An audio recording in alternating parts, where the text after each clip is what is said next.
A new Friday the 13th game, a new Hellraiser game, and a new Friday the 13th movie are on the way.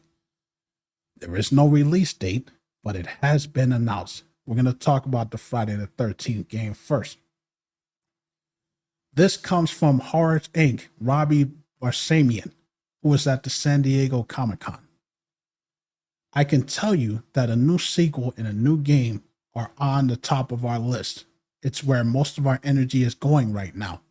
And I can finally tell you we're in a position to deliver on that. I love the Friday the 13th series. Jason Voorhees is my favorite slasher, period. For those of y'all who have played Dead by Daylight, it's connected to the Hellraiser stuff too. You notice that they removed the Hellraiser chapter. This is why, because for the very first time, and I can't even believe it, for the very first time, this is the very first Hellraiser game ever made. I cannot believe that over all the consoles and the PCs that we've had in handhelds, that there has never been a Hellraiser game, not even on the Atari 2600. That's crazy. And it's also going to have the legendary Doug Bradley returning as Pinhead.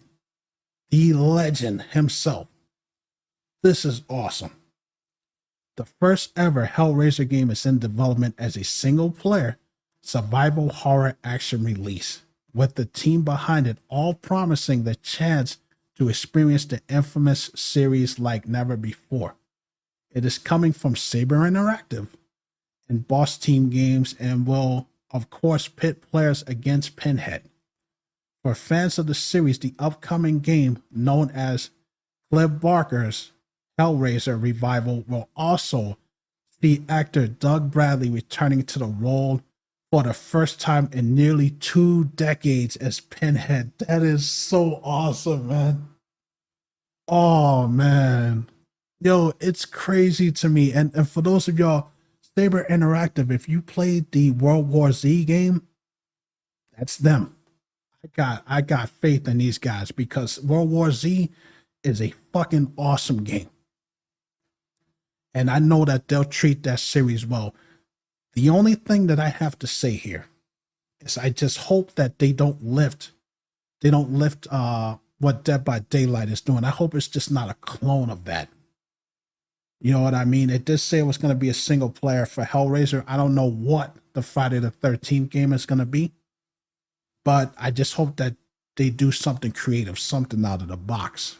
And I think that it is a crime. I'm going to say this because I say this when it comes to Dead by Daylight. It is a crime that you have a game with some of the most iconic slashers, Chucky, Freddy Krueger, Ghostface, Pyramid Head, and not Jason Voorhees. It will never be a complete game without Jason in it.